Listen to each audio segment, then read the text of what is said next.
Hello everybody, this is Ken here for you. And this is Imelda reading the Society News for Friday the 29th of September. On Tuesday, there will be a coffee morning held in support of the Society, that is the 3rd of October, at the Post Office in Knighton. And all are welcome from 10:15 until 12 p.m. The Dolphin Swim Group will meet at the Waterside Pool in Ryde on Tuesday the 3rd of October. Swimming starts at 8 p.m. and the group has sole use of the pool for this session. Lifeguards are present while the group are swimming. If you wish to join, please call the Society first to advise us of your level of swimming ability. And on Wednesday, the 4th of October, there'll be the Society Coffee Morning. Come and join us for a cup of coffee and a chat, and why not bring a friend along as well, as the coffee mornings are open to all. The Society Coffee Morning will be joined by the Macular Degeneration Group for its monthly meeting. On Thursday, the 5th of October, the Knitters and Natterers will be meeting at Millbrook House from 10:30 until 2 p.m. There is help for knitting of all levels, coffee and chat, and readers that will entertain you in the afternoon. Please note, transport may be available to some of the groups, but please call the Society first on 522205.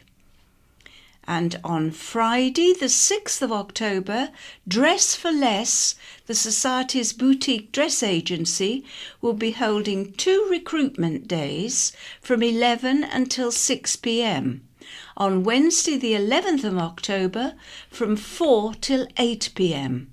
They are moving to a new, bigger premises and are needing to recruit more volunteers.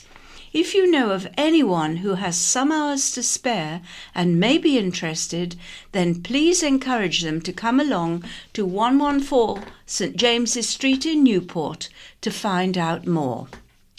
Any other news? Wight Harmony have very kindly reserved 24 accessible seats for the IWSB service users at Medina Theatre for their show on Friday the 20th of October at 7:30. Several other well-known island singing groups will be performing on the evening. We are inviting expressions of interest to be passed to Laura Jasper, Centre Administration, on telephone 522205 or email enquiries@iwsb.org.uk by Monday the 9th of October. Transport may also be provided by the IWSB once we have an idea of interest and numbers. Tickets cost £10 for adults and £8 for OAPs. The story writing competition is gathering momentum, so if you are feeling creative, why not enter, as there are some great prizes to be won. Chris Kane has produced a video promo which we can hear later in the news. Scaffolding news. Please find below a list of known footway obstructions for works including scaffolding or hoardings. We are unable to include end dates as many are extended on a week-by-week basis. Also included are tables and chairs permits that have been issued in the past week. In the Bay Area, the current scaffolds are Lloyd Bank, Regent Street, Shanklin, Carlton Hotel, Esplanade, Sandown, Shanklin Theatre, Prospect Road, Shanklin, and scaffolding is due to go up on the 10th of October at the Cooperative Funeral Care, 76 Regent Street, Shanklin. The Cowes area, current scaffolding are Development Site, Castle Street, East Cowes, 27 Cross Street, Cowes, Moira House, Sun Hill, Cowes, 3 Bell Cottages, Medina Road, Cowes, and current hoardings are 272 to 283 Arctic Road, Cowes, 93 High Street, Cowes. Scaffolding is also due to go up on the 6th of October at Pelham House, 9 Bath Road, Cowes. In the Newport area, you have current scaffolding in Nippert Court, West Street, Newport, 2 Chapel Street, Newport, 38 Key Street, Newport, 57 Melbourne Street, Newport, 43 Lugley Street, Newport, 34 Caesars Road, Newport, 21 Chapel Street, Newport in the car park, 47 Moore Street, God's Hill. And scaffolding is due to go up on the 2nd of October at 18 Lugley Street, Newport. A scissor lift is due to go up on the 3rd of October at Readers 33 South Street, Newport. In the Ryde area, current scaffolds are St Mary's Church Ryde along St Mary's Passage, Oasis Dental Care 9 Melville Street Ryde, the Old Bakery, the Bullring Brading, 2 West Street Ryde, the Yarbridge 99 New Road Brading, Little Bramley Rope Walk Seaview, LP's Cafe Stanfield House Circular Road Seaview, 18 Nelson Street Ryde. And in West Wight, current scaffolds, Cornerways, the Broadway Totland, Mulberries, High Street Yarmouth. And in Ventnor, current scaffolds are Cliff View, Hamborough Road, Ventnor, 36 Victoria Road, Ventnor, and scaffolding is due to go up on the 3rd of October at 4, 5 and 6 Dudley Road, Ventnor. And then finally, this week's In Touch. In this week's episode, the RNIB hailed the Orbit Reader as being a revolutionary development in affordable, refreshable Braille. But since going into In Touch in April last year, with assurances of it being available within 6 months, the machine is still not available in the UK. Ian McRae updates us on the situation and talks to members of the Transforming Braille group, which is part of the consortium of blind groups supporting the Orbit. British blind sailors won gold medals in the recent World Blind Sailing Championship held in Sheboygan, USA. Toby Davey, Lucy Hodges, Sharon Grennan joined Peter to talk about their tactics, techniques and passion for the sport. Now, the county press for the September 29th, the headlines. He could have been run over. An elderly man with dementia escaped from St Mary's Hospital overnight and was found wandering along the dual carriageway. The family of Arthur Massey said they were shocked. A confused 88-old man wearing only hospital pyjamas and socks could have walked out of a fully staffed ward, down the stairs, through reception, unnoticed by the staff. His son and daughter-in-law, Stephen and Sue Massey, learned of the incident the following morning when they called to see how Mr. Massey was feeling and whether he was ready to come home. He had been admitted the previous evening for observation following treatment for burst polyp.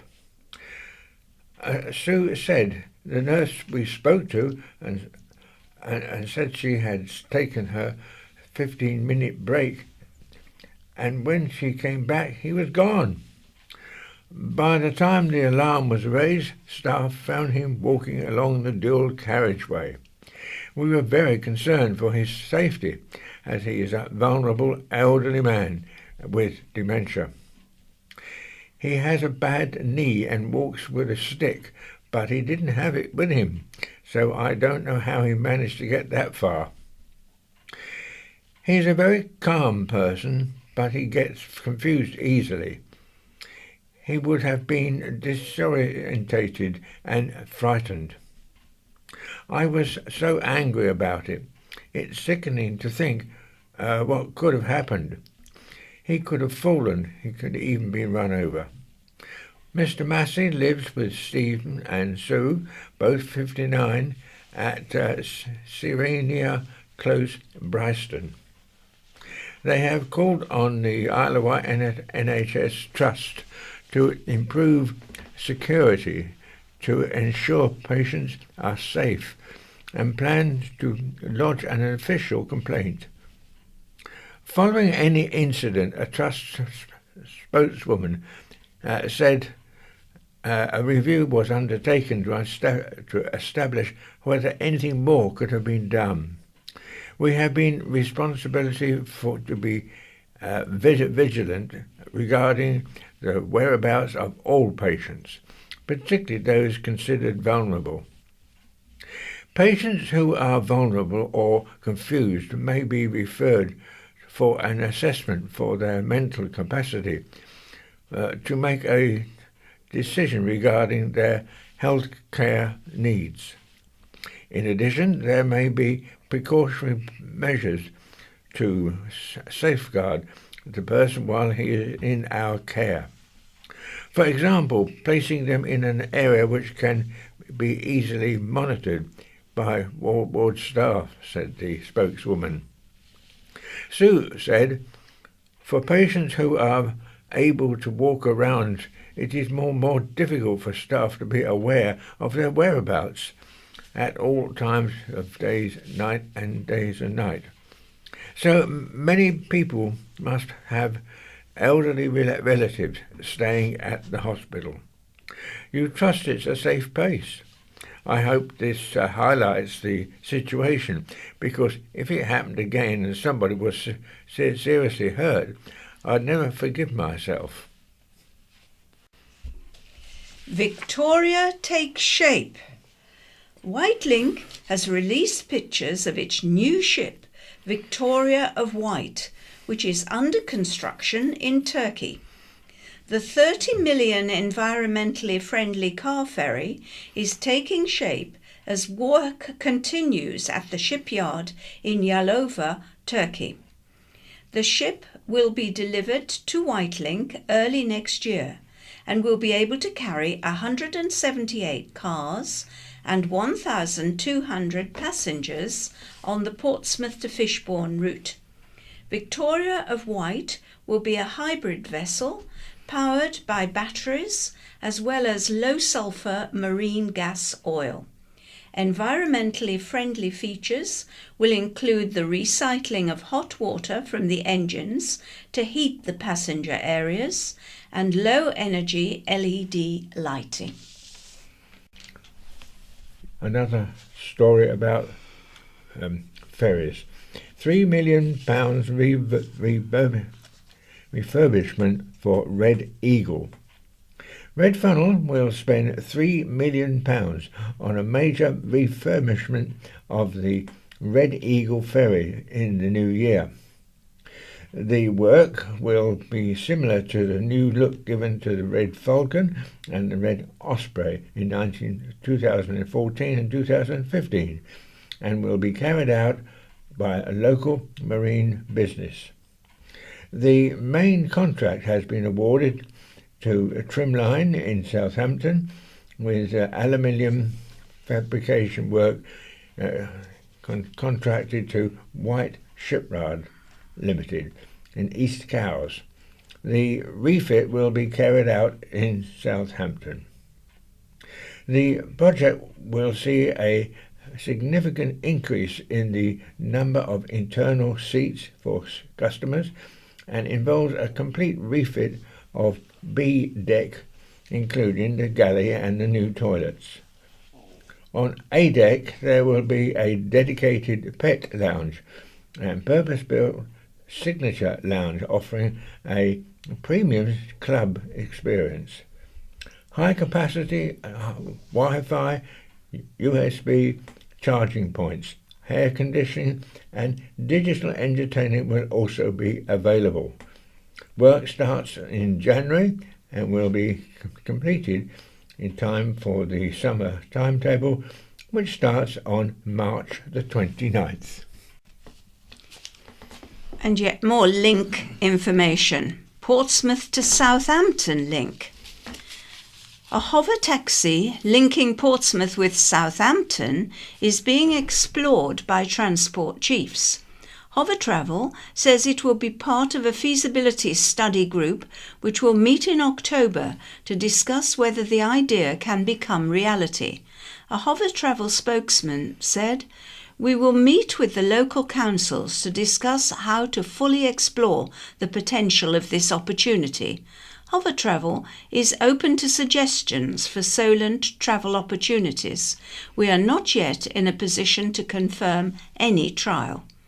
The idea was floated by Portsmouth City Council's Tory leader, Councillor Donna Jones, who suggested trials could include a stop-off at HMS Daedalus at Lee on the Solent. A funding proposal is expected to be submitted to the Solent Local Enterprise Partnership if given the go-ahead. Compensation for widow. A widow whose valuable mahogany furniture and irreplaceable family photographs were lost by an island removal firm must be compensated after a hearing at the Isle of Wight County Court. Ryde-based The Movers was told to pay Sheila Goff a total of £3,099 to replace valuable furniture and other items that went missing when she put them in storage with the removals firm. She was awarded costs of £500, although the firm won £378 in a counterclaim brought after Mrs. Goff refused to pay some of her storage bill when she realised her valuables had gone missing. At a hearing on Tuesday, District Judge Andrew Grant criticised the company after a container full of items being stored from Mrs. Goff went missing. Mrs. Goff, 73, of Pelview Close, Binstead, wanted to move from her former home after her husband died. She contacted the movers, which put her furniture in other forms of storage.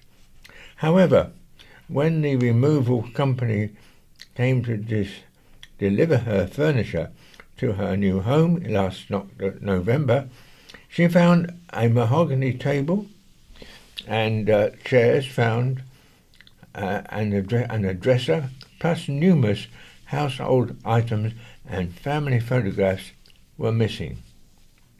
District Judge Grand said he did not understand extraordinary arguments made by those in the removal industry who suggested customers should be insured against what he called removers' incompetence.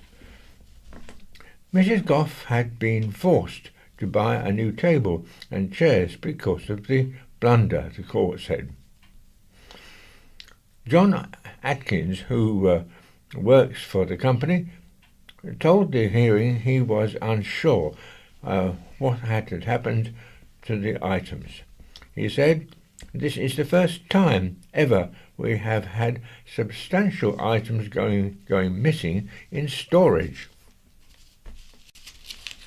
Teachers forced to pay for their own textbooks. Faced with crippling school budget cuts, Island teachers are buying their own books and even printers. The results of a national survey conducted by the National Education Union NEU and TES, formerly the Times Educational Supplement, have revealed staff are paying for school resources out of their own pocket. Of the 1,854 staff who took part, 94% said that they paid for items such as stationery, books, sports equipment and art materials. The majority spent up to £50 last year, but a quarter spent between £101 and £500, and 1.6% spent between £501 and £1,000. 61% said it was because their school did not have enough money, sparking condemnation from unions that teachers were subsidising children's education due to lack of government funding. The NEU-IW Joint Branch Secretary Peter Sheave said he knew of teachers on the island buying foreign language dictionaries, sixth form texts and books, paying for their own travel for GCSE information meetings, and even buying printers and ink. Staff have always been willing to spend some of their own money for the odd items such as prizes for children, but the funding cuts are digging deep. This is making it hard for schools to manage without being subsidised by staff and parents, he said. It is wrong to rely on the goodwill of staff who have seen their pay fall over the past 10 years to meet the shortfall. The government needs to fund schools adequately so children can enjoy a full curriculum in properly resourced schools. The government has announced island schools will receive an extra £2.1 million over the next 2 years, following the introduction of a new funding formula, but teachers' unions said it was not enough to cover increasing costs. According to the union's www.schoolcuts.org.uk website, 38 out of 40 island schools are facing budget cuts by 2020. MP steps in over homes funding. Island MP Bob Seeley has helped secure government consent to allow development of former school land for affordable housing. The redundant sites at Taylor Road, Newport, formerly part of Carisbrooke High School, and the former Island Learning Centre at Lake needed the green light from the Department of Education, otherwise funding to boost the homes could have been lost. Mr. Seeley wrote to the Education Minister, Justine Greening, in July to seek the permission so the land could be transferred to Sovereign Housing, which is working in partnership with the Isle of Wight Council to build the homes. The schemes are being funded by the Homes and Communities Agency, but the money for the projects was time limited. Mr. Seeley said, "I spoke to the Minister about the problem, told her funds were only available for a certain period, and she promised to talk to her officials to get things moving. I received a letter earlier this month confirming the consent." This is an important step forward in making sure we have homes for people on the island using brownfield, not greenfield land. I was pleased I could use the influence I have as the island MP to take the problem to the Minister. The Department of Education granted consent under Schedule 1 of the Academies Act 2010 and Section 77 of the Schools Standard and Frameworks Act 1998. No planning applications have yet been made for the sites. And yet another education item. Teaching vacancies have increased nationally, but an organisation that trains island teachers has bucked the trend. According to the latest Department for Education (DfE) figures, vacancies have increased by more than a quarter during the past year, and the number of newly qualified teachers has fallen. The number of people training with the Portsmouth Teaching School Alliance, however, has more than doubled year on year. It recruited almost 50 trainees this September, 10 of whom are training at Island primary schools. The majority are graduate teaching assistants, so already have a background in education. Based in Portsmouth, the Portsmouth Teaching School Alliance received government funding in March to extend its work to the island, when it looked like local teaching, training and recruitment would cease. Director Lynn Nichols said, "The island trainees are a delight to work with and have settled in well in their primary schools." Barton Primary School head teacher Mark Snow said, "It's encouraging. As an island, we are able to grow our own teachers for the future, especially as these candidates have demonstrated their potential to be excellent classroom practitioners." Graduates interested in training as a teacher can find out more at a series of information events which will be held at Honey Hill Primary School, Newport, on October the 18th, November the 22nd, January the 31st and February the 28th between 5 and 6 p.m. And 2 teachers have commented. One is Ellie Beer of Oakfield Primary School.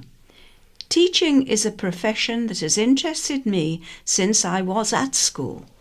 My teachers made a lasting impact, helping me develop into the person I am today.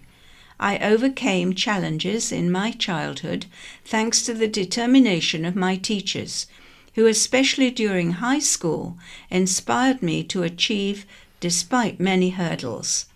I'm now training to be a teacher myself, and I want to have the same lasting impact on my pupils. I've chosen to train in primary education as I want to make a difference early on." And the second one is Alison Atwell of Queensgate Primary School.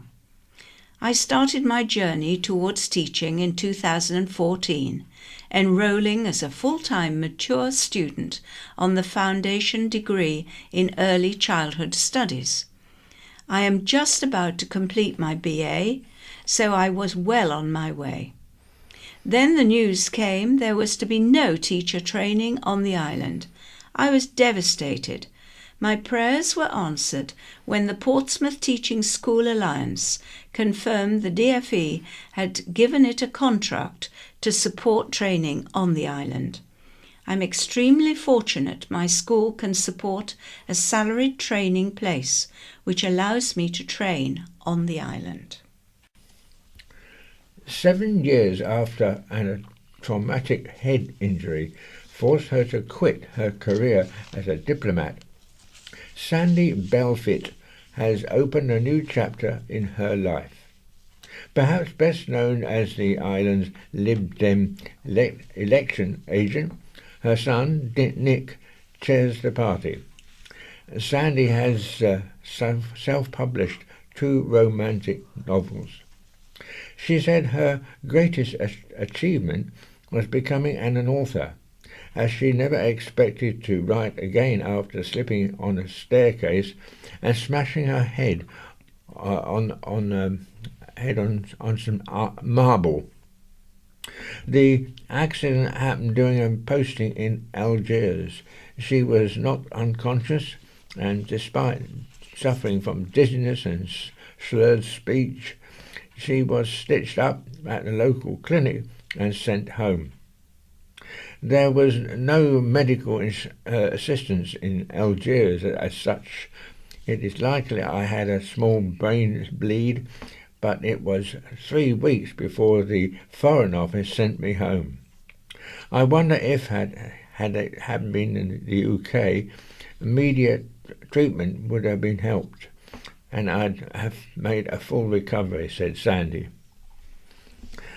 I didn't realise the life-changing effect it would have. I suffered from fatigue and changes in my personality, especially with the family, she said. Sandy of Priory Road, Shanklin, returned to the island to recuperate and took voluntary redundancy. She suffered from depression and PTSD and was supported by the brain injury charity Headway. Both her novels, Fat Chance and Hello Hello, are available on Amazon and published under the nom de plume Mandy Bedsit, a nickname from her days as Vice Consul in Mauritius. She said, "I find it difficult to read now. I lose concentration. Consequently, my novels are simple romances, as I cannot cope with complicated plots or lots of characters." Sandy, who is donating 20% of royalties to Headway, will be signing her books at Jane's Vintage and Retro Fair, Whippingham Community Hall, on Sunday from 10 a.m. to 4 p.m. Police halt ferry to catch tree con men. Suspected rogue traders trying to escape to Portsmouth were nabbed by police after a car ferry turned around mid-crossing and brought them back to the island. Wight Link staff who were tipped off by police spotted the suspects and their vans full of garden cuttings and alerted officers who were waited for them at Fishbourne. Two men, aged 30 and 22, from Leicestershire and Cheshire, believed to have scammed several people in the Sandown and Shanklin area, were arrested on suspicion of committing fraud by false representation. Their vehicles were seized, and the older man was also arrested on suspicion of using threatening or abusive words or behaviour. The arrests followed several reports of rogue trading on September the 15th and 16th, which police are treating as linked. One incident saw a 92-year-old man targeted at Perrone Way, Sandown. Neighbours challenged suspected rogue traders, offering to cut his bushes, and the men were left without any money changing hands. Another victim was Shanklin pensioner Ada Johnson, 91. Unfortunately for Ada, she was expecting a visit from a reputable tree surgeon, Tim Greaves, and mistakenly believed the rogue traders, 3 men and a boy, aged around 10, were from his company, TGG Tree Services. She handed over £420 after they hacked some branches off a dangerous tree in her garden. They originally asked for £800. It was really an unfortunate coincidence. I wouldn't have let a stranger in the house. I feel so stupid, said Ada. They asked for some money, and I said I must have some in the house, but I only have my state pension. It's horrible to think you can't trust people. I don't want to be like that. Tom, 28, of Wellington Road, Binstead, later took down the tree free of charge. He said, "They had a leaflet from a legitimate tree surgeon in London and passed it off as their own company. This appalling behaviour creates a negative image for genuine tree surgeons like myself. We won't let these cowboys destroy people's faith in honest local businesses. The 2 suspected rogue traders have been released without charge, but remain under investigation." Police Inspector Terry Clausen said, "Offences of this nature, which target some of the most vulnerable people in our community, will not be tolerated on the island, and we are really grateful to the ferry operators for their assistance." And it says, if anyone suspicious calls at the door, please call 823371 or 101 for the police, And to report a scam, call Action Fraud, which is 0300 123 2040. Parking changes at St Mary's.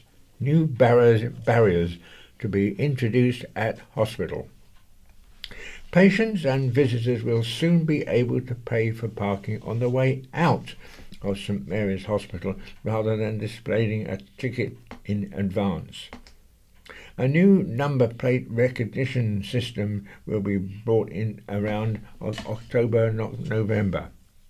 The times of vehicles enter and leave the site will be logged, and the drivers will pay on exit at one of the machines, which will now accept the new pound coins. The new technology will be introduced at the main patient and visitor car parks at the front of the hospital and at the north entrance adjacent to the maternity and coronary care units. All other patients and visitor car parks will remain as pay and display. Charges remain the same and the rules have not changed for blue badge holders. The Trust is also installing a barrier to stop the rat race during the rush hour. There has been an issue and drivers cutting through the hospital site to get to Dodner Lane, so the barrier at the mini roundabout near the hospital south block will force drivers to turn left into the staff car park area and prevent them from staff driving through the site. Staff will have to access the rear car park via Dodner Lane, as the barrier will only lift for ambulances and trust vehicles. The Isle of Wight NHS Trust has signed a 5-year contract with APCOA Parking, and the deal includes upgrades to parking equipment. Inspiration for young chefs. The Isle of Wight College unveiled its shiny new kitchen on Monday, following a £46,500 renovation. Head of Department Paul Buckland showed the new demonstration area, including 2 chef ovens that, among other things, can be controlled using a smartphone. The money to bring the kitchen up to industry standards was awarded to the college by the Savoy Trust. The college will work in conjunction with professional chefs, allowing them access for developmental days. They will also host workshops with other schools in the area to inspire young students as well as the public. As well as having 2 staff trained as artisan bakers, the kitchen is being used to cook and supply food for the new CECAMM campus in Whippingham. Paul says, "It's all about sharing and learning. For everyone, 100 primary school children you get in here on a Friday afternoon, 1 or 2 of them might leave thinking they want to become a chef. You have to inspire them while they're young." 3 arrests after crash.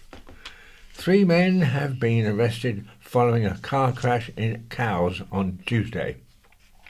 Police were called to the incident on Palance Road at 7:37 p.m. to reports a Mini Cooper had collided with a Mitsubishi Colt and a Renault Kangoo. Electricity lines were knocked down and the Mini collided with a bungalow, police said. Technicians from the CCE Electricity had to be called out alongside emergency services to deal with the damage to power lines. a 19-year-old man of no particular abode and a 18-year-old man from Cowes and a 43-year-old man from Cowes were arrested. Send a shoebox full of cheer. Isle of Wight Rotary Clubs have launched their Christmas shoebox appeal. The scheme delivers boxes filled with gifts to children living in poverty in Albania, Montenegro, Moldavia and Romania. Sue Denham of Vectis Sunrise Rotary Club said, "For some of these children, it will be the first time they've ever received a personal present in their life. So it is really amazing." Organisers hope to collect 2,500 boxes this year. Island Rotary Clubs are visiting schools to encourage children to fill boxes and decorate them with wrapping paper. Other organisations are providing collection points and leaflets with tips on putting packages together. Collection points include the County Press, Newport, STA Sofas, Newport, Lloyds Bank, Newport and Ryde, Jewson, Newport and Sandown, Isle of Wight Radio, Newport, all Co-op funeral branches, Shorrell Post Office, Island Wide Carpet Warehouse, Ryde, and Busy Bee Garden Centre, Ryde. Shoeboxes will need to be dropped off by November the 5th when they will be shipped. Ventnor Rotary Club is coordinating this year's appeal. For details, call Julie Hoskins on 730332 or contact your local Rotary Club. Walk highlights NHS Patients Journey. Save Our NHS campaigners marched from St Mary's Hospital to Cowes, jumped on the Red Jets and walked to Southampton General Hospital to highlight the journey of Isle of Wight patients face. The group, consisting of concerned members of the public, took to the streets on Saturday to voice their concerns about the sustainability and the transformation plan, a plan to increase the island's health care links with the mainland. Co-organiser Christine Lightbobby of East Cowes wanted to highlight the need for services to remain on the island and not to be transferred to the mainland. She said travel costs were a real issue for some families and encouraged people to stand up for their local services. An Isle of Wight NHS Trust spokesman said the planned changes would move health services closer to people's homes over the next 5 years. Paul runs 3,000 miles across the USA. After 114 days on the road, former soldier Paul Wheeler was celebrating completing a grueling 3,000-mile run across the width of America for charity. Paul, 35, of Mary Rose Avenue, Wootton, crossed the finish line at Brooklyn Bridge, New York, last Friday, after running around 3,000 miles from the Golden Gate Bridge, San Francisco, on the continent's western seaboard. His extraordinary journey to raise funds for the Royal British Legion began in May. Just like Tom Hanks in the hit film Forrest Gump, he encouraged people to join him during the run and grew a lengthy beard at the same time. He was accompanied on the journey by Wheelson, a stroller named in honour of Wilson, the volleyball, which was Tom Hanks' desert island companion in another movie, Cast Away. During his grueling trip, Paul has posted regular updates and video on Facebook, including an emotional post when he glimpsed the skyline of New York last week before the final day of the marathon run. And with that, it's our final minutes to the first half of the County Press. So it's goodbye from Imelda. And goodbye myself from Caden. Bye-bye. Paper for Friday, September 29th. I'm Howard. Hello, I'm Jan. And we'll start off directly with the letters section. And the first letter is from S. Aldridge of St. Helens. I wanted to write to say thank you to the Island Roads workmen. People are quick to complain about them, but not so quick to praise them. Island Roads were replacing broken curbstones and resurfacing the pavements in Downsview Road, St. Helens. We have a short stretch of footpath outside our row of bungalows that had not been included in the works. One phone call to Island Road's head office and they agreed to include it. And a day later the guys turned up and resurfaced the path. They did a very thorough, neat and tidy job. Well done, lads, and a much-deserved thank you for including us at the last minute. This letter is from Graham Rowlinson of Ryde. I was dismayed to read in last week's County Press you had received letters only in support of the Rows, that's the parents who have taken their son out of school, because a boy in the school at times wears a dress. The focus of our sympathy should be with the gender transitioning child and what is best for that child. The Rows' view that boys are boys and girls are girls, while very largely true, is not absolutely true. The boy in this case is obviously of one of those children for whom their assigned gender presents a real and persistent difficulty for physiological or psychological reasons, and where transitioning from one gender to another may provide the answer.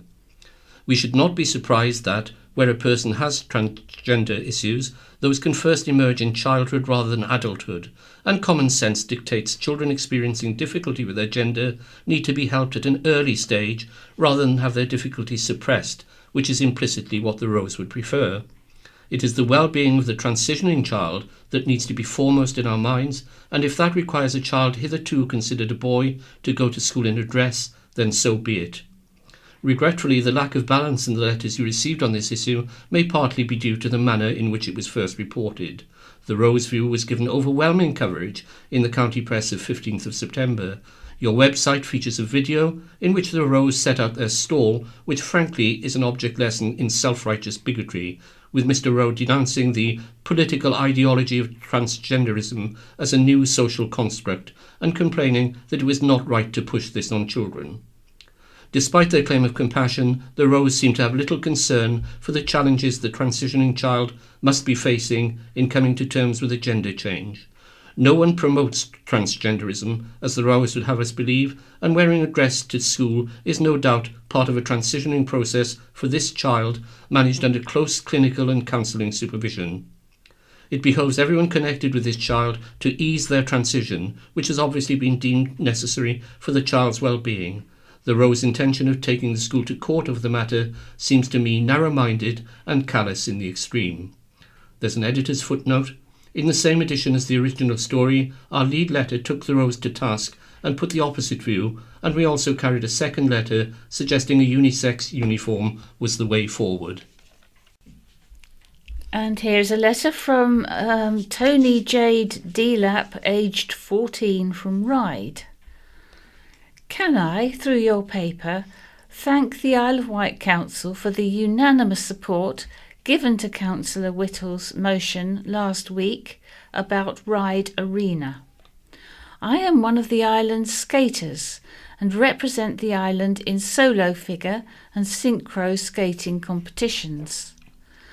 I carry on training using rinks in Guildford and Gosport.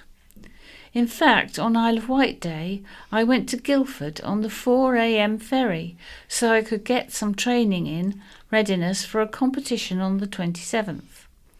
I got back in time to join other skaters representing Ryde Arena in the Isle of Wight parade, and we danced nearly the whole way round.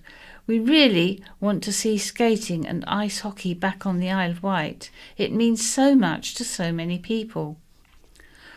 We need our rink back. This is why the council's support means so much to us, and I was surprised and disappointed not to see anything in the county press in support of that motion. Yet you mentioned 3 other motions.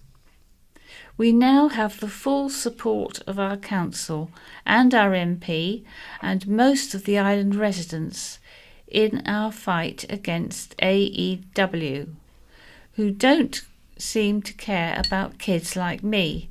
They don't care about the council, the community, or the island. All they care about is money and their investors and the public getting to know what they are really like. Next Saturday, October the 7th, we are going to do an anniversary walk of 12 kilometres, 1 for every month the rink has been shut. Anybody who wants to can join us. To everybody who supports us in our fight and to those prepared to help us in our fight, can I say a huge thank you.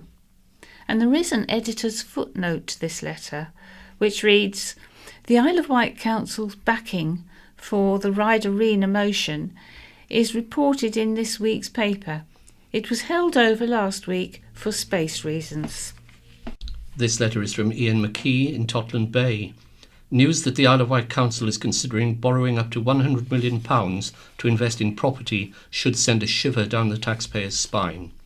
As the Financial Times reported earlier this year, across the UK, local councils have been plunging into the commercial property market or embarking on residential property development, either for sale or for the private rental market.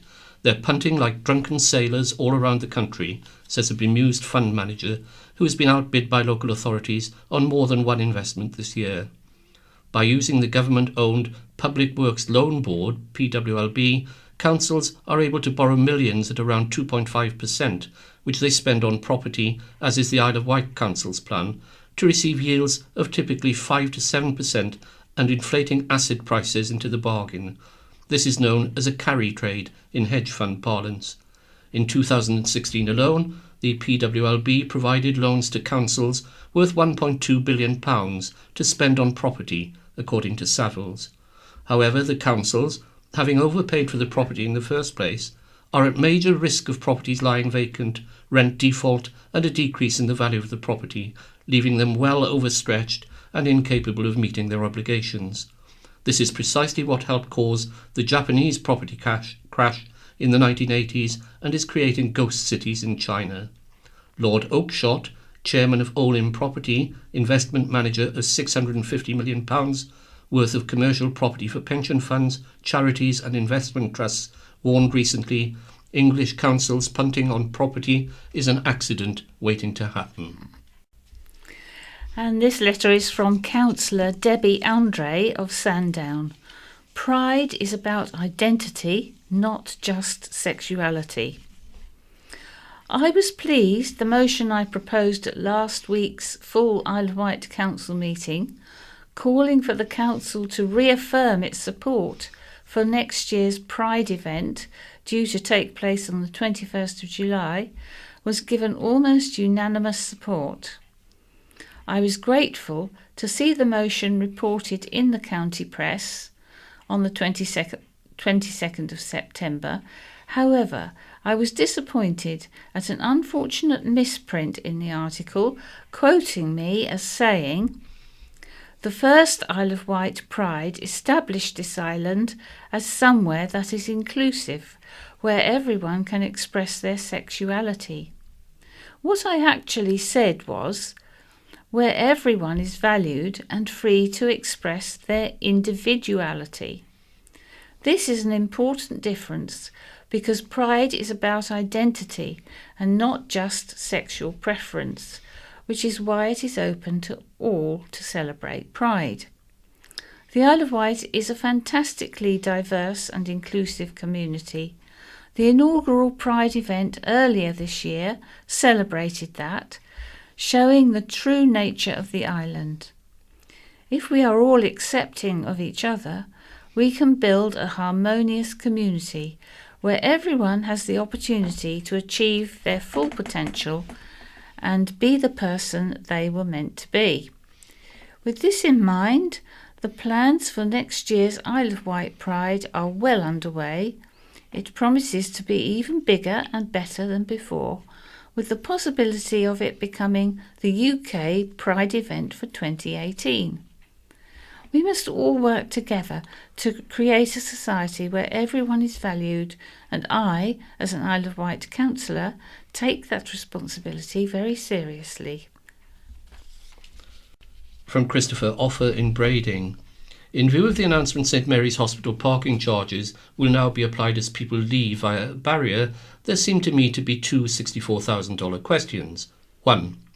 Bearing in mind some journeys to the hospital will be entirely unplanned and perhaps made in very stressful circumstances, will a person who, for example, has forgotten their wallet or purse be trapped forever within the hospital grounds?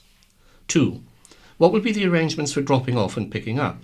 If a person is dropped off by a vehicle that leaves the site and is then picked up by the same or a different vehicle, say a taxi, will they be required to pay a charge or perhaps two charges?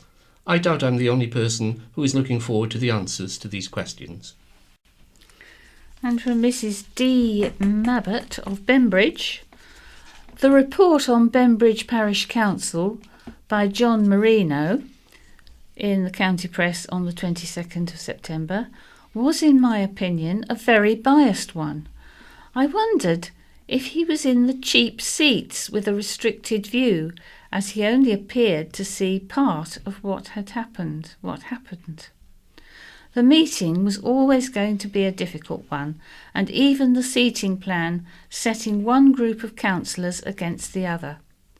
Councillor Stein was rebuked by the chair and gagged for pursuing a question the clerk felt she had already answered. Why couldn't that answer just have been repeated so we all knew what was going on?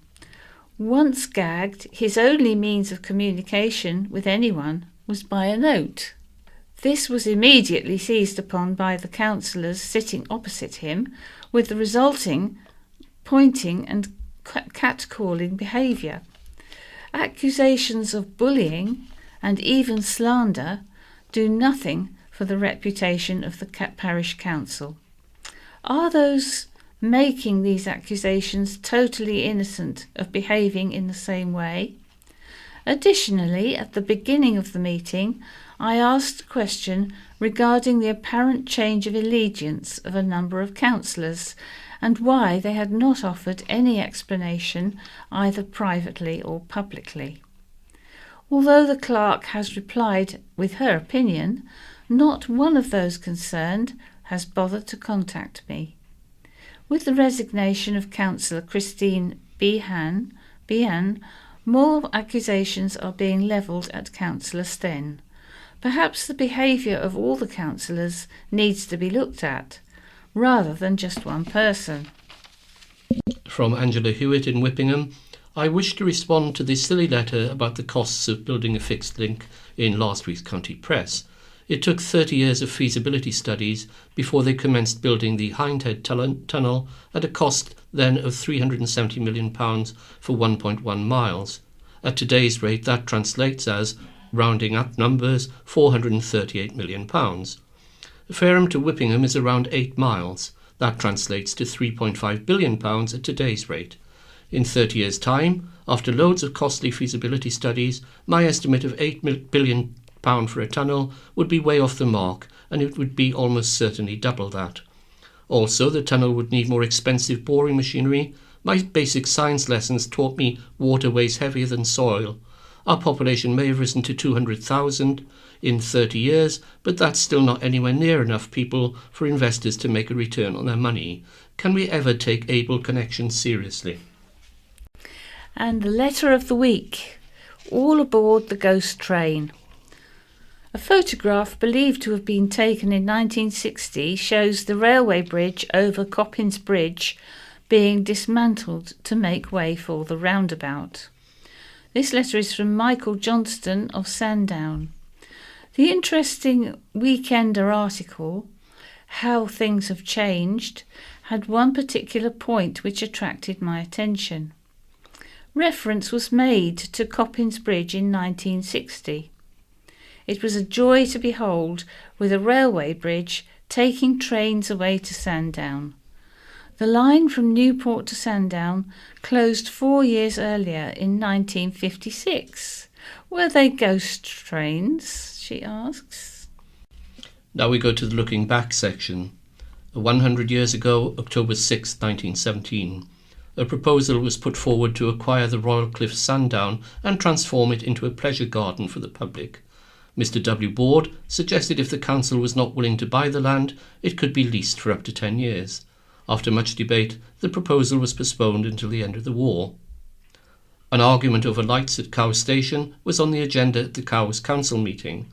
Mr. T. Richardson argued when the early morning trains arrived, thousands of people went on their way to work in the darkness and there should be lights for them. However, Captain Matthews argued patchwork lighting would actually make matters worse because it would highlight the areas where there was no lighting at all. 75 years ago, island evacuees sent to Australia were able to broadcast messages to their parents on the radio. Dennis Townsend, aged 15 of Newport, was one of the children whose voice came through very clearly. After greeting his father and other friends and relatives, he asked, "How is Newport doing these days?" He said he had just returned from a holiday with his foster parents.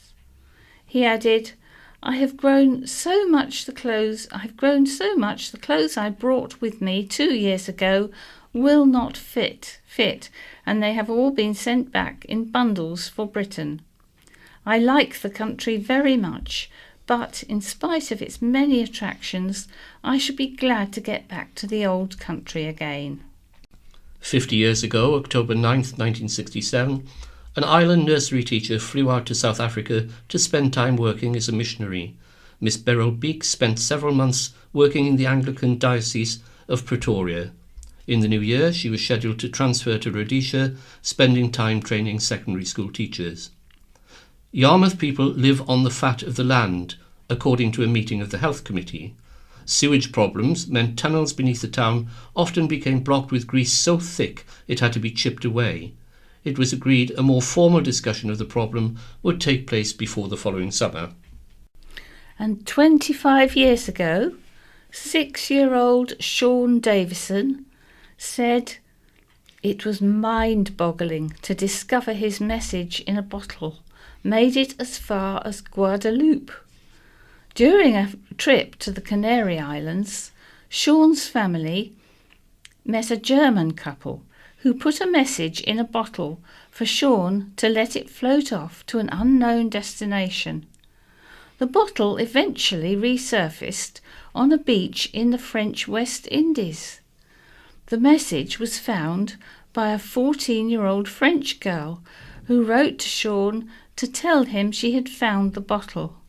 She included a colourful map to pinpoint her home island. 10 years ago, September 28, 2007, 5 MPs said they were on board with a campaign to investigate the cost of ferry fares. Island MP Andrew Turner led the charge, and by midweek, more than 338 people had registered their support for the investigation. Mr. Turner said it was important to make the companies aware of the high levels of satisfaction with the cost of ferry travel. Anglers were left reeling after being banned from fishing on the Eastern Yar at Brading. For more than 40 years, anglers fished from the stretch of land, but the RSPB said they were legally bound to protect the wading birds. However, anglers argued within 5 years the ban would cause the river to become completely overgrown. And again 10 years ago, the Eagle has landed, back on the perch from which it was swept by the 1987 hurricane. 2 years ago, Sarah and Chris Teague moved back to Shanklin from Winford, where they'd lived with their 3 children for a decade. They found a terracotta eagle smashed on the floor, which had been blown from the roof in 1987. After visiting the Shanklin Historical Society, the eagle was restored to its perch by a Ventnor restorer looking down on the street. Chris Teague is shown in the paper pictured with the restorer. And now moving on to Wight memories. Inmates who'd rather be inside. This is by Alan Stroud, recalls prisoners who have broken out of Parkhurst. They say there is nothing like a trip to the Isle of Wight to lift the spirits, but that assertion might have been argued by Gary Glitter and the late Reggie Cray. Parkhurst brings to mind a forest and perhaps an occasional traffic hold-up, but for some it means porridge. Those found guilty as charged have been taking rooms at Parkhurst, at their Majesty's pleasure, for more than 150 years now. It was the first prison to open on the island in 1863, and although the leg irons and floggings have long gone, Parkhurst and Albany still have the same mission in life.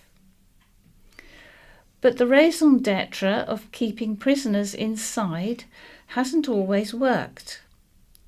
The escape and recapture of 3 lifers in January 1995 was nothing new. Inmates have always found ways to be outmates. In the early days, that was a decidedly risky occupation, because escaping prisoners were likely to find themselves chased by warders armed with rifles. In December 1898, a convict named Williams took off across a field while on a working party, the county press reporting, "The guard fired a shot in the direction of Williams, who then gave himself up." We are informed he bears a rather bad character and was recently reported for a cruel act on one of the other convicts. They were working near a big tar tank when a convict who was looking in asked Williams how deep it was. Williams took the inquirer by the legs and tipped him in, saying, "You had better go and see." The victim narrowly escaped suffocation, and the removal of the tar was a long and unpleasant process for him and the others concerned. In October 1919, 2 escaped convicts made their way into Parkhurst Forest. 200 soldiers from Albany Barracks, with bayonets fixed, began the hunt for them, alongside a party of civilians, some armed with sporting rifles. That night they were spotted in the moonlight near Hillis Corner.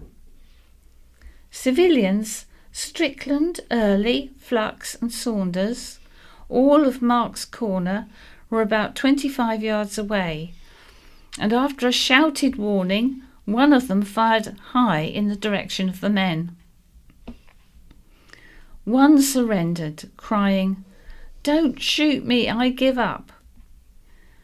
Mr. Early said he walked out into the road and was not a bit of trouble.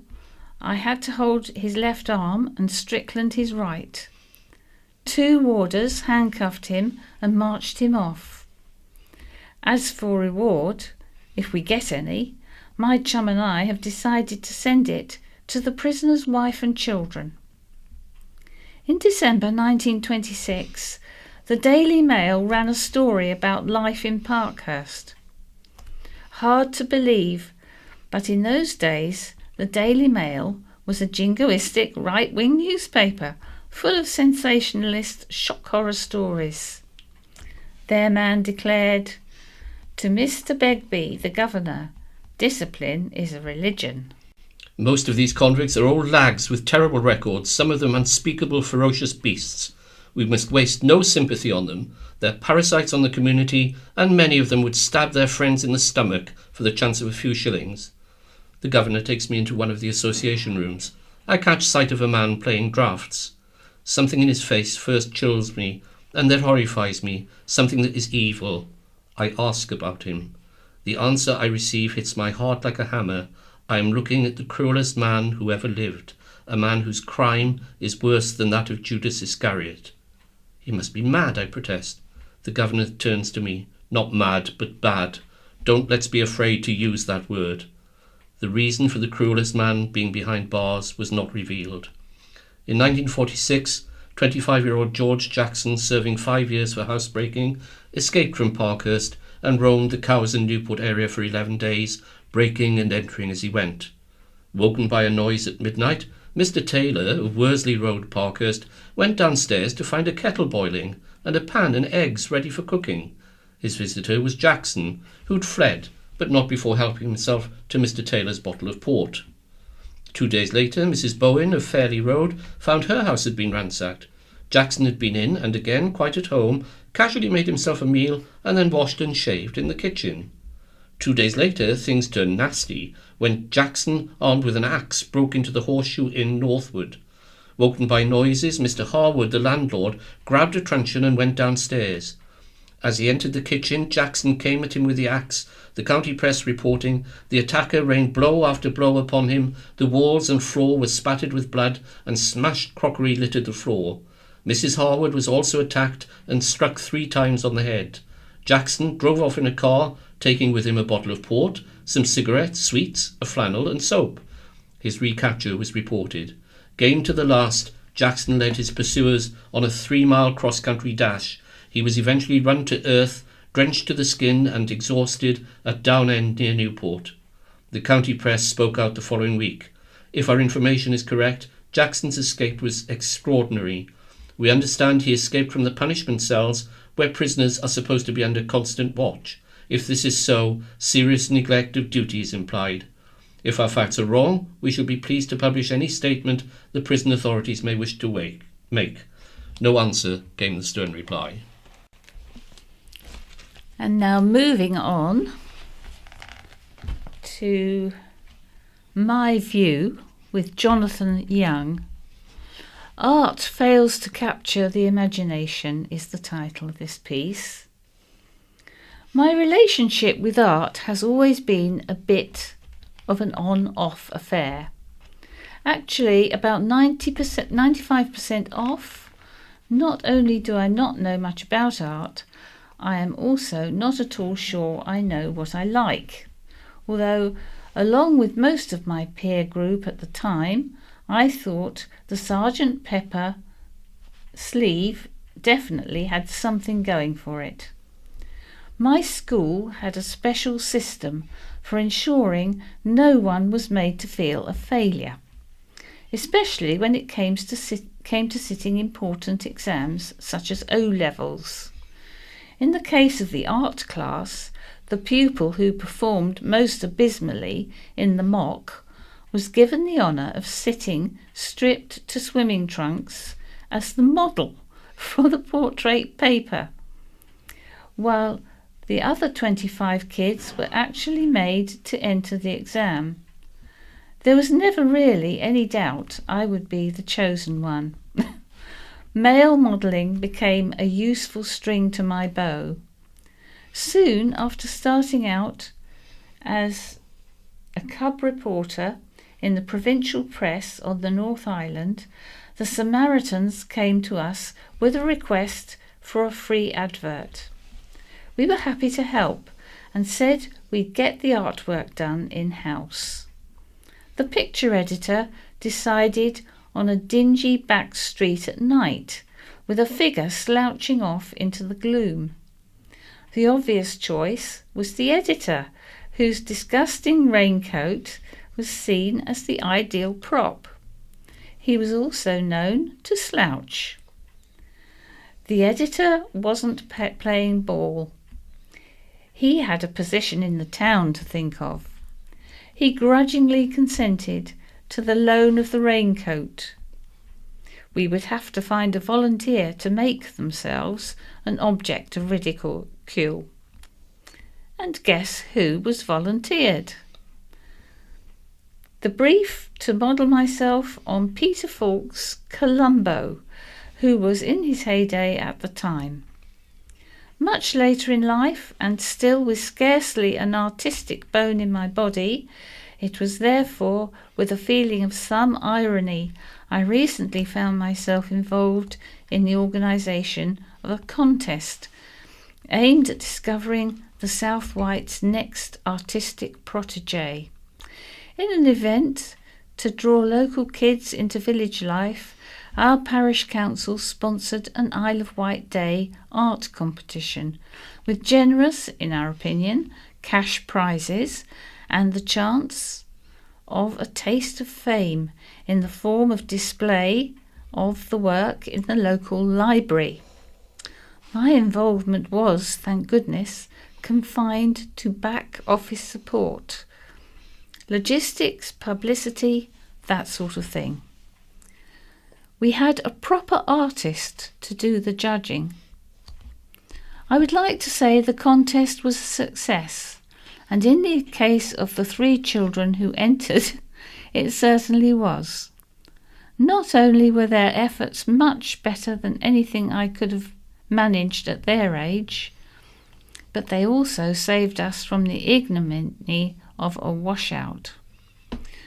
Richly deserving of their prizes in every way. When I learned of the extent of the uptake, though, I was cross at first. Cross that repeated publicity in the county press, on social media and elsewhere, a mention in the primary school newsletter just before the summer holidays, the lure of banknotes, none of your so uncool book tokens here, thank you very much, had yielded such a thin harvest. And then I thought, wait a minute, who's being a bit of a hypocrite here?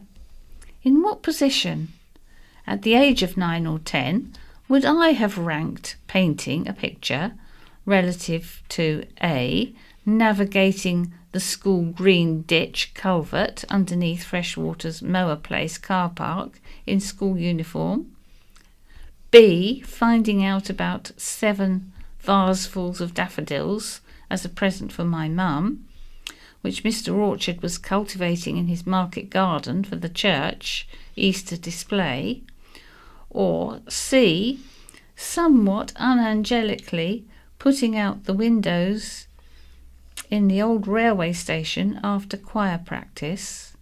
The list goes on. Running through a wheat field? Theresa May, eat your heart out. No, if we want to engage youth, then I think we're going to have to embrace youth culture. Next year, we should try something to do with skateboarding, computer games, or fidget spinners.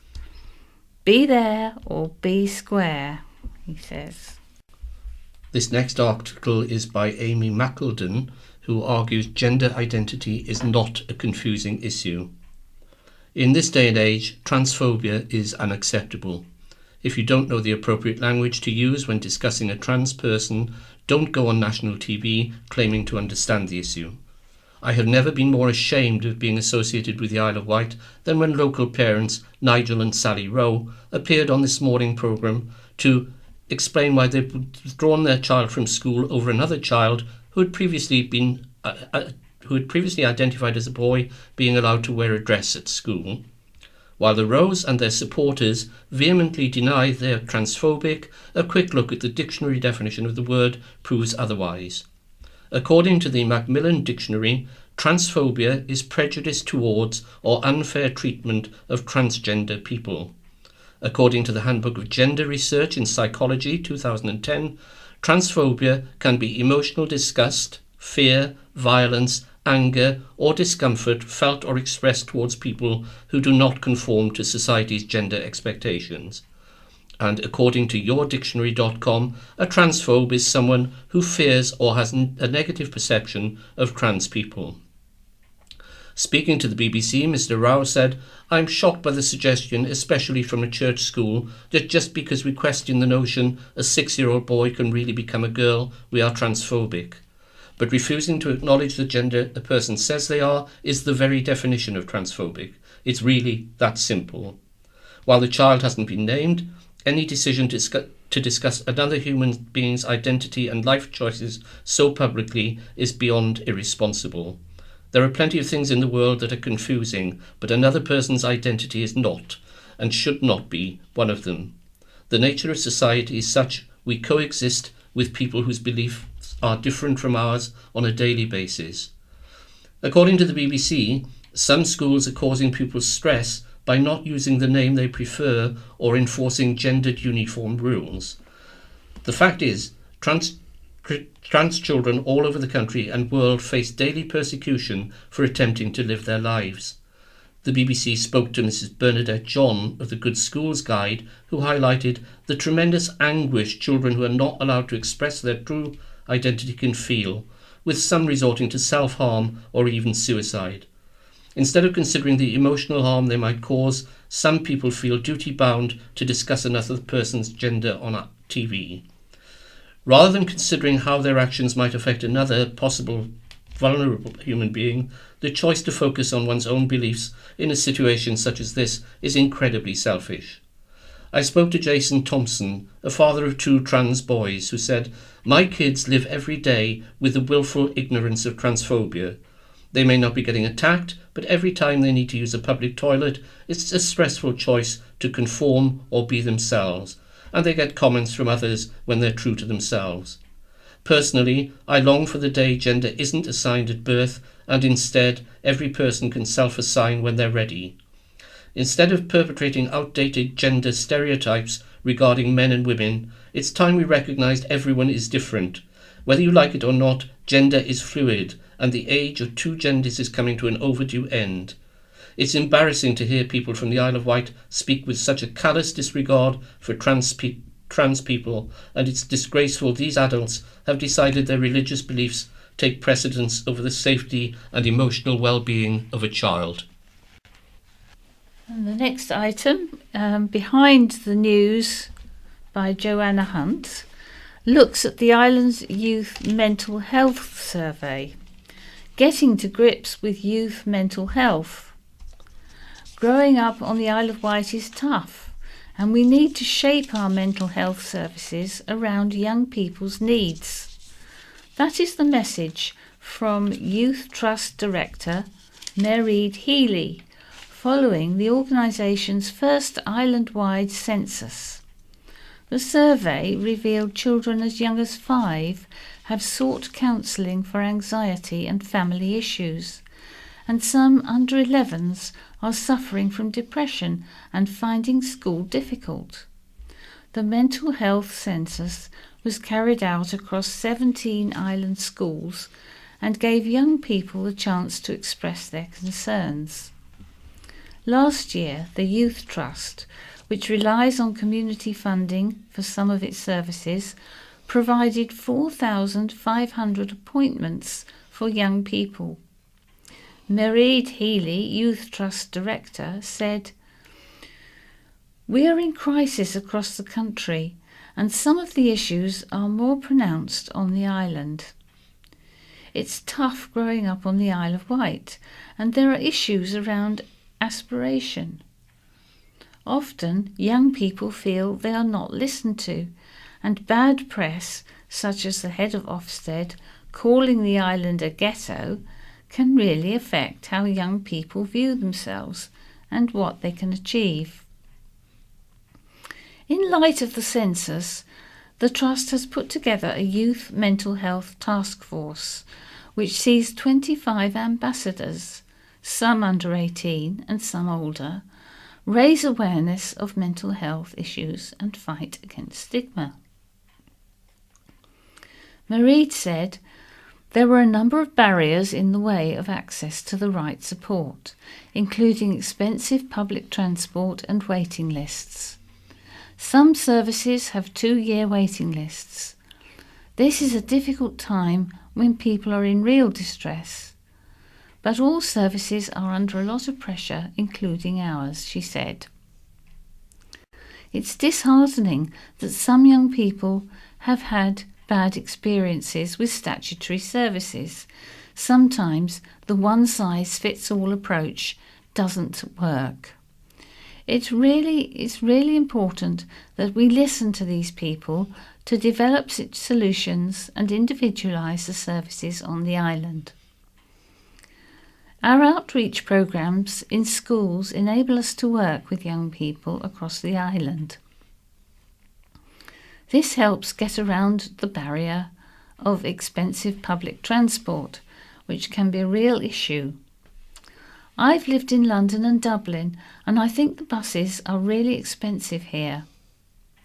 As reported in the county press last week, the YMCA will terminate its youth counselling services by the end of October, leaving the Youth Trust and Barnardo's to look after the island's vulnerable young people. To find out more about the Youth Trust or make an appointment, call 529 569. And now some items from What's On. Islanders will have the chance to see one of the finest observational comics in the country this November, as Ed Byrne brings his biggest tour to the Shanklin Theatre. Ed Byrne, famous for his appearances on panel shows such as Mock the Week and Have I Got News for You, recently completed a sellout Edinburgh Fringe run of his new show, Spoiler Alert. During the set, Byrne explores the thin line between righteous complaining and brat-like whining, asking the audience, are we right to be fed up or are we spoiled? Spoiler Alert, described as superior stand-up from the nerd next door, is on Monday, November 27th, with tickets available from Shanklin Theatre's box office. And there's a beer festival at the Railway Ride, Friday the 13th to Sunday the 15th of October. Join us for beer and buses. Over 30 cask ales, all at £3 a pint. Large beer garden, live music, Friday 9 p.m. and Sunday 6 p.m. There are just a few weeks to go now until the Red Funnel Isle of Wight Literary Festival, and tickets are selling fast. The festival, based at Northwood House, kicks off on Thursday, October 12th, with talks by thriller writer Val McDermid and Telegraph columnist Simon Heffer. It ends on Sunday, October 15th, in a whirl of political discussion, with debates led by journalist Polly Toynbee and Peter Conrad, former MP Michael Howard, and Ireland MP Bob Seeley. Hot topics this year include the rapid development of artificial intelligence, the wonders of modern science, and the mysteries of the dark net. Or if science and technology isn't your thing, and you'd rather just get away from it all, why not join Times columnist Christopher Somerville, the January Man, Anna Pavord, Landskipping, and Madeline Bunting, Love of Country, A Hebridean Journey. For art lovers, Dr. Natalia Murray will give a lecture on Russian revolutionary art after co-curating a hugely successful exhibition at the Royal Academy this year. For further information and tickets, visit www.isleofwightliteraryfestival.com. A 10% friends and family discount is available when buying 6 or more tickets together. Tickets are available from the County Press shop, and there'll be a free guide in next week's County Press. And that's about all we have time for today, so it's goodbye from Jan. And goodbye, best wishes from Howard. This is Chris Kane. Isle of Wight Society for the Blind is running the short story writing competition again this year. Here's a reminder of last year's winning 3 categories. First White Christmas Since, by Sandra Singleton. Read by Edana Minghella. The boat rocks and sways gently in the December breeze. Nobody seems to notice. It's packed, buzzing with happy chatter, laughter, and the chinking of cutlery hitting china. White Christmas, by Lily Venables. Read by Robert Glenister. Blankets of glistening pristine snow line the streets, untouched by human hands. The winter sun gleaming off the icy trails. Snowflakes continue to fall. A Christmas Surprise, by Freya Blamey. Read by Katie Manning. 24th of December 2016. Peter Smith lived alone in a small bungalow in Wootton, at the top of a hill on the Isle of Wight, away from the hustle and bustle of the town. For more information, visit our website www.iwsb.org.uk. Good luck. This is the BBC. This is In Touch, the magazine programme for people like me who are blind or partially sighted. I'm Peter Wight. Thanks for downloading this week's edition. Good evening. Tonight, the machine hailed as saving the Braille. If only they could get it past the factory gate. And the visually impaired sailors who've returned from World Championships loaded with medals. But just how does a blind helmswoman steer? Feeling the boat through our bottoms is what I teach all the kids. Feel for every bottom. And you can feel the speed of the boat, you can feel the weight of where people's body movements are. So we may not use technology, but the key bits of our body become the technology that we use to sail. Unorthodox. More from Lucy, Sharon and Toby later in the programme. But first, we often hear that Braille is past its sell-by date. Well, whether that's true or not is a debate for another programme. But one of the many obstacles to getting more people to use Braille is the high cost of the equipment which produces it electronically. Commercial machines to do that are priced in the thousands of pounds bracket. And if that's a problem in the so-called first world, you can see how much of one it's going to be for countries where money is really tight. So the idea of a device which produces digital Braille at a fraction of the cost has become something of a holy grail. And yet 18 months ago on this programme, that's exactly what we were told we were going to get. The Orbit reader would sell at somewhere between £300 and £400. 10 organisations representing blind people around the world, including the RNIB, had bought shares in it, and the RNIB's chair, Kevin Carey, was one of the driving forces behind the new machine. He told us at the time who would benefit. The two big markets for it, as we defined them when we began, were current Western country Braille libraries that are offering blind people a small number of titles in hard copy Braille on paper. So what that does is it tells blind people you can either have a very few Braille books in hard copy Braille, whereas what we're saying is you can have an unlimited number of books in Braille as long as you're prepared to have them on a Braille display. The other big market for this is for blind kids in third world countries, many of whom I've seen using mobile phones, but they're not getting the tactile Braille experience, they're just getting the speech experience on a mobile phone. This device will allow mobile phones to Bluetooth into the Braille display so they'll be able to get Braille under their fingers. And they're the two big markets. And on the same programme, back in April 2016, the then head of RNIB Solutions, Neil Heslop, told us when it was going to happen.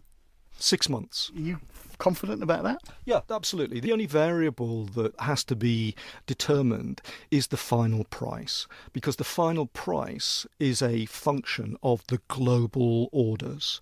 The more orders that we get from all of the sight loss agencies around the world, all of the existing Braille display manufacturers, all of the developing world, the more orders across the planet there are, the cheaper it'll be. So is this genuinely a game changer, do you think? Absolutely. But October 2016 came and went, so did Christmas, and here we are almost in October 2017 and still no sign of the Orbit reader in the UK.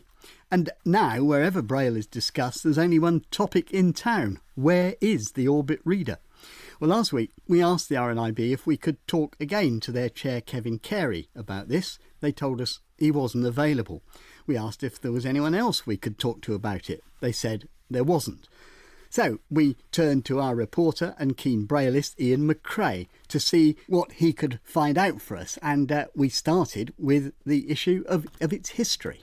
Yes, Peter, the Orbit grew out of something called the Transforming Braille Group. Now, that's an international consortium, as you say, of 10 organisations, including RNIB in this country. Others included the United States, Australia, New Zealand, Norway, India and Canada. And the main aim was to develop an electronic Braille device which would be more affordable than existing ones. So what does affordable mean? Well, conventional Braille devices cost between £1,000 and £4,000. And the one I'm using now, for instance, it comes in at around £3,000.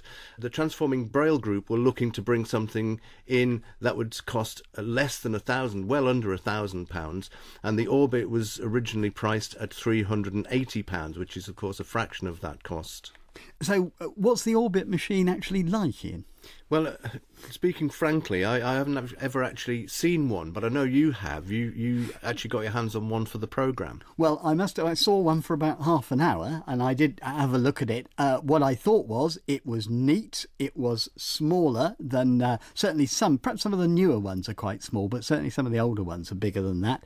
I liked the braille. I thought the action of the equipment was okay. What I perhaps didn't completely work out was this is a lot cheaper. Now, you don't get things which are cheaper without some kind of comeback. So I wasn't quite sure what I wasn't getting for my 300 and however many pounds it was. Well, as I understand it from the reaction other people have had to it, one of the things that isn't available on it is the ability to edit text. So that does mean that it is basically kind of a top to bottom or even to navigate smoothly around text. So the fact is it is basically a start at the top and go to the bottom reader rather than something with which you can manipulate or kind of jump about within text. The other thing I'd heard is that the refresh rate of the 20-cell display, in other words, the speed at which braille lines are replaced, is actually quite slow. Well, having heard you talk about it on the programme, I wanted to look at it myself. And about this time last year, I asked the RNIB if I could have one on loan so that I could review it for the website that I then worked for.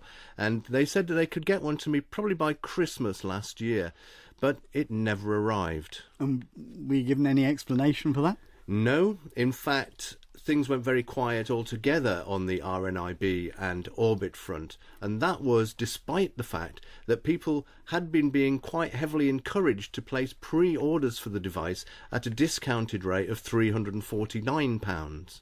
So is the RNIB saying anything to you now? No. I asked them for an update last Friday. They sent me a one-line email saying, "We have no information on this," and that's a direct quote. And is anyone else saying anything? Because as you've explained, there are other countries involved, other agencies. Yes, and I've spoken to two people from others of those organisations in the Transforming Braille group. The first is Larry Scutcheon. Now, he's the president of the Transforming Braille group, and he also works for the American Printing House, which is one of the subscriber organisations. Asked about the delay, he said this was probably due to the fact that the company who are producing the Orbit wanted to come up with something and deliver something which would last for years with minimal care. I've also been in touch with Neil Jarvis. He's the secretary of the Transforming Braille group, but he spoke to me in his capacity as the general manager for strategic relations in the Blind Foundation in New Zealand. He put the delay down to, quote, a series of production problems, and he said that once they were resolved, then others came up. And do either of them say when units are likely actually to become available and to get into people's hands? Neil Jarvis implied that it might have been better if they had not been quite so optimistic about the delivery date previously. But both he and the group's president, Larry Scutcheon, were very upbeat and very confident that units would be being shipped in significant numbers in the fairly near future. So do we know why the RNIB might have been so reluctant to comment? Not really. I mean, we can speculate. We know, for example, that the outgoing chair, Kevin Carey, is in the process of handing over to his replacement, Ellie Southwood. And we know that the organisation is also in the process of recruiting a new permanent chief exec. But this ongoing lack of response, which is what it comes down to really, is clearly frustrating for those people interested in having an Orbit. And I asked members of one of the technology-based email discussion lists for their response and their reaction to this. Those who responded said pretty much the same thing, which is probably best summed up by the comment from Ian Lackey. And he said to me, "It is rather sad that this project, which promised so much, has become a bit of a joke. I remember seeing it on the RNIB shop that you could pre-order the device this time last year." So he obviously thinks that the whole thing has turned into a bit of a white elephant. Ian McRae, thank you very much indeed. Well, we did go back to the RNIB this morning, in fact, with the results of Ian's report. They have now given us this statement. They say that there have been some production delays with the Orbit But they go on, we're committed to working with the other members of the Transforming Braille Group to bring to market a product that is both high quality and affordable so that it can be made available to as many people as possible. What we don't have yet from them, or indeed anyone else really, is a date when it may be in people's hands. As soon as we hear anything, you will know about it. Now, here's a bit of good news. 16 very jolly sailors have just returned from Sheboygan, which is on the western shores of Lake Michigan. They're jolly because they've almost cleaned up in the Blind Sailing World Championships, which have just taken place. They took 2 golds and a silver in the 3 sight categories of the competition. Well, we assembled a group of them back on shore yesterday, and Toby Davey began by explaining more about the championships and how the competitions are organised.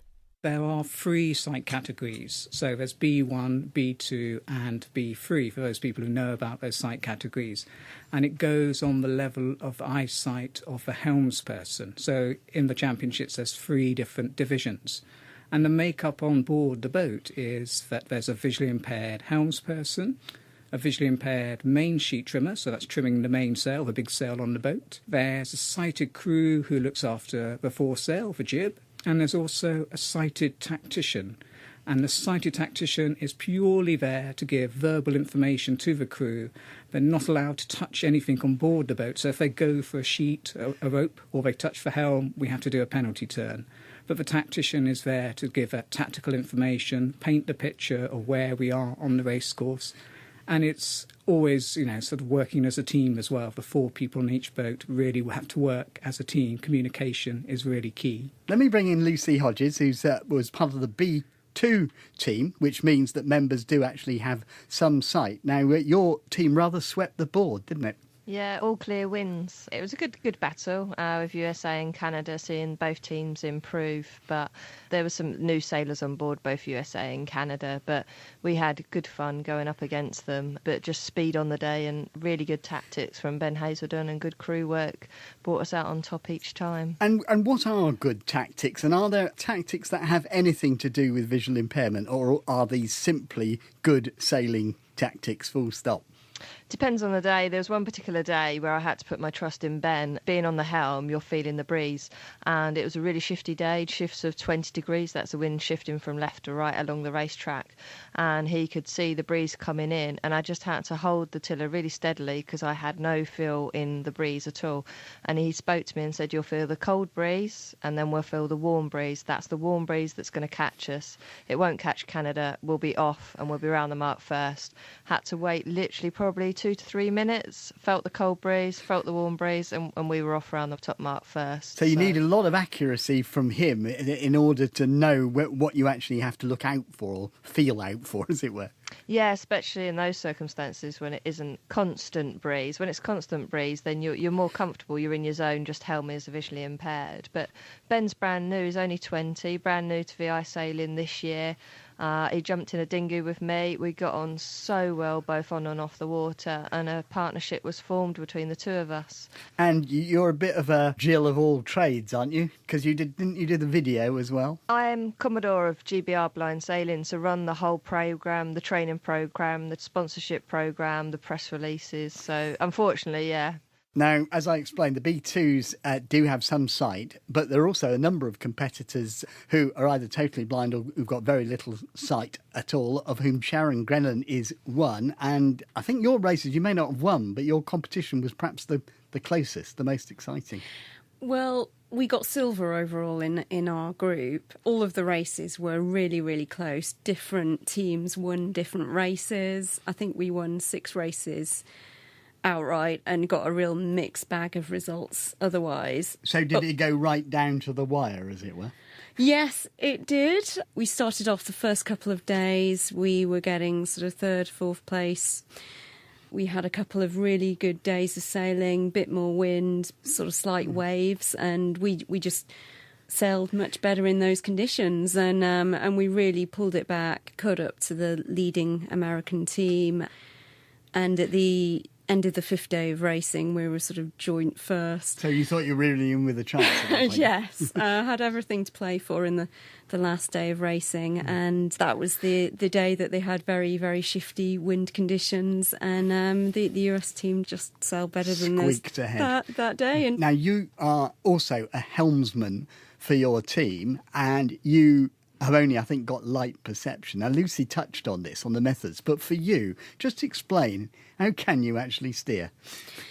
Well, in sailing, you're trying to use the wind, the pressure of the wind over the sails to make the boat go forward. So it does depend a lot on you feeling which direction the wind's coming from, and then adjusting the way you steer and the sail position. How do you know the sail position? Is that information you're getting, or do you feel it? On these bigger boats, you have to communicate with the other members of the crew and say, OK, are you pulling in the mainsail as much as you can? And when you know the sails are sort of pulled in and you're steering on the correct course, that should give you the maximum power to go forward in that direction. What about special equipment? Because I can remember on this programme doing pieces about, the kind of equipment that's around which will give you auditory signals about which way to go. Do you use any of that?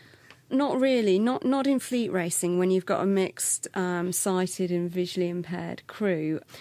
It's very much down to teamwork and communication. So as the person steering the boat, I'm relying heavily on communication with the tactician and also communication with the people controlling the sails. I think the big bit Sharon's missing out, and it's a true thing that we all use, is may not be technology, but our body is the biggest part of the technology. Feeling the boat for our bottoms is what I teach all the kids. Feel for every bottom, and you can feel the speed of the boat, you can feel the weight of where people's body movements are.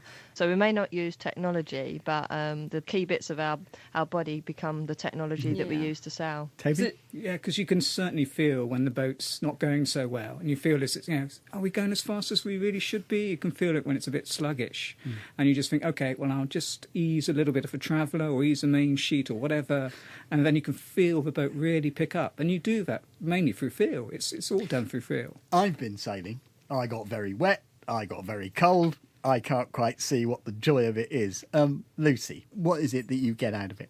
As a youngster, when I started at 16, it was the best feeling of freedom. I couldn't drive a car. I learnt that quite quickly.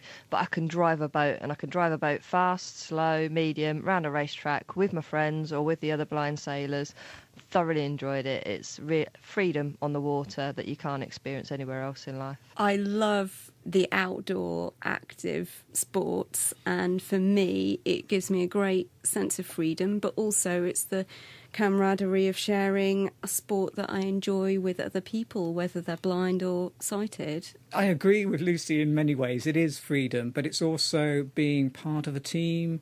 It's being able to race, to do something that you can do on your own or you can do with other people. It's that sort of sharing that experience and racing and winning.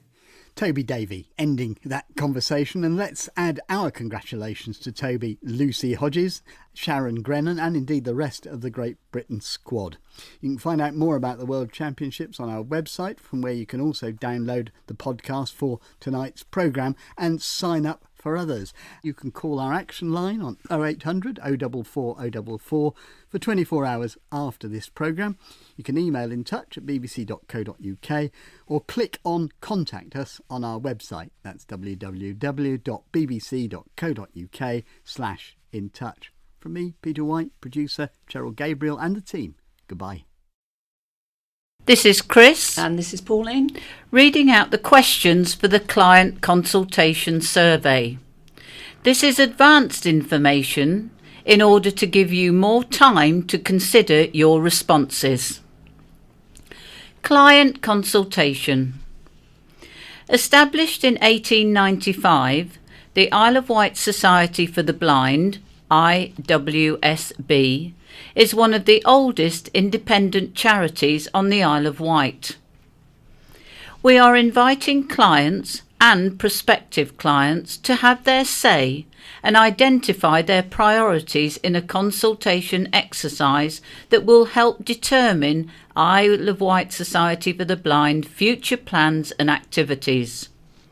Our continuing purpose is to provide practical, emotional and educational support for visually impaired people, their families and carers, and promote awareness of the needs of those affected by sight loss amongst the general public. We strive to help people maintain independence, learn new skills and participate in social, physical and educational activities to reduce loneliness and isolation. Currently, we organise weekly coffee mornings, educational talks and seminars, craft clubs, weekly swimming sessions, walking and golf, a visiting and befriending service, a weekly audio version of the Isle of Wight County Press, and a library of audio books. To help ensure the services we provide in the future meet the needs of our existing and potential clients, the Society will use the survey to guide and develop our strategic plans. With your help, we can ensure that our resources are targeted wisely to meet your needs. Thank you very much for participating in this survey. Your feedback is invaluable in guiding our future. Do you currently use any of the services supported by the Isle of Wight Society for the Blind? Your answer is either yes or no. If you answered no, please go to question 3.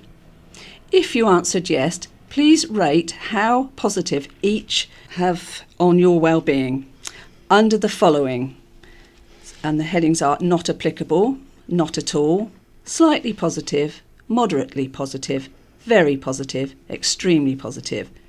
This is Strollers Walking Group, Dolphin Swimming Group, Millbrook House Weekly Coffee Morning, Bembridge Monthly Coffee Morning, Knighton Monthly Coffee Morning, Freshwater Monthly Coffee Morning, Owls Millbrook House Meeting with Guest Speaker, Knitters and Natterers Social Group at Millbrook House, Striders Walking Group, Talking News, Audio Library, Newsletter, Millbrook House Resource Room of Aids and Equipment for the Visually Impaired, Millbrook House Braille Document Production, Millbrook House as a point of contact for information for the visually impaired, Isle of Wight Society for the Blind Volunteer Home Visit Service, opportunities to volunteer for IWSB, the Golf Group and the Tenpin Bowling Group. Please rate how positive an impact the following services might have on your well-being if IWSB were able to coordinate them for clients. As with our existing provision, the Society covers any general administrative, organisational costs and room use at Millbrook House.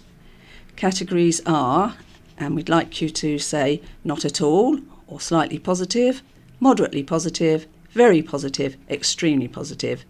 Age-appropriate exercise classes such as yoga. Other sport or activity taster days. Support to participate in a sponsored challenge event, e.g. the Isle of Wight Cycle Challenge, walk, run, marathon, skydive, etc., to raise awareness and funds for the Society. Craft taster sessions. Monthly food and drink tasting group with sessions at Millbrook House. Monthly food and drink tasting group with sessions at other venues. Quarterly day trips to Isle of Wight heritage sites or tourist attractions. Quarterly day trips to the mainland heritage sites or tourist attractions. Holidays and short breaks organised by the Society, supported with the provision of sighted volunteers to assist with guiding, not care provision. Monthly music group to include singing, listening, an occasional concert or live performance visits. Quarterly storytelling or poetry recital group, your chance to spin a good yarn or share favourite poems. Social activities closer to your home. Introduction to Technology course of perhaps 6 weekly sessions looking at computers, iPads, mobile phones and apps for the visually impaired. Monthly technology group to keep abreast of development in computers, iPads, mobile phones and apps for the visually impaired. Quarterly technology group to keep abreast of development in computers, iPads, mobile phones and apps for the visually impaired. Evening/weekend social group for 65 plus year olds. Evening weekend social group for 50 to 64-year-olds. Evening weekend social group for 36 to 49-year-olds. Evening weekend social group for 19 to 35-year-olds. Evening social activities for young people aged 16 to 18 years. Evening social club for 11 to 15-year-olds. Evening social club for 7 to 10-year-olds. Quarterly evening social meeting at Millbrook House for parents, guardians, carers of young people with visual impairment, with separate activities arranged for any accompanying young people. School summer holiday activities or social event for visually impaired young people and their parents, guardians or carers. Dancing. Please add any further suggestions of services or activities you would like the Society to provide. Other suggestions. Please suggest any sport or activities you would like to try. Please identify the challenge event or activity you would be interested in. Please suggest any craft activities you would like to try. Please indicate here the styles of music you would enjoy. In relation to social and recreational activities, please indicate whether you would generally prefer activities targeted and arranged specifically for those with visual impairment, or activities that are open to both sighted and visually impaired people where reasonable adjustments are made to accommodate the particular needs of the visually impaired. Visual impairment aside, on a scale of 0 to 10, where 10 is very healthy, how healthy do you feel at the moment? Being connected is more than having a network of friends and family. It could include being connected to your community, having the ability to access services or help when you need it, and being digitally connected. On a scale of 0 to 10, where 10 is very connected, how connected to others do you feel? On a scale of 0 to 10, where 10 is very confident, how confident are you using technology, the internet in everyday life? For example, using email, the internet, social media, online banking, shopping, etc. How do you find out about the following? The headings are printed leaflets or posters, word of mouth, Isle of Wight Society for the Blind website, other internet, social media, radio, talking news, or other, and then please specify. Local events, social activities. Contact details for organisations and services for the visually impaired. Health information relating to sight loss. Other health services and information. And travel. About Isle of Wight Society for the Blind. What, if anything, do you know about Isle of Wight Society for the Blind? How would you describe Isle of Wight Society for the Blind to others? Would you favour a name change of the Society to promote a more inclusive organisation that supported those with visual impairment? For example, Isle of Wight Vision. Your answer is yes or no. Would you like to suggest a new working name for the Society that would reflect a more inclusive and forward-looking ethos? Please remember that this survey and all responses are completely anonymous. Information gathered is purely to enable us to better understand the needs of visually impaired islanders to inform our future plans and services. Please indicate which age range you are in. Under 10 years, 11 to 15 years, 16 to 18 years, 19 to 35 years, 36 to 49 years, 50 to 64 years, 65 to 74 years, 75 to 84 years, 85 plus years, or you've the option prefer not to say. What is your gender? What is your current status? Please tick all that apply. Are you a full-time student of any age? A part-time student of any age? Employed? Homemaker? Unemployed? Semi-retired? Or retired?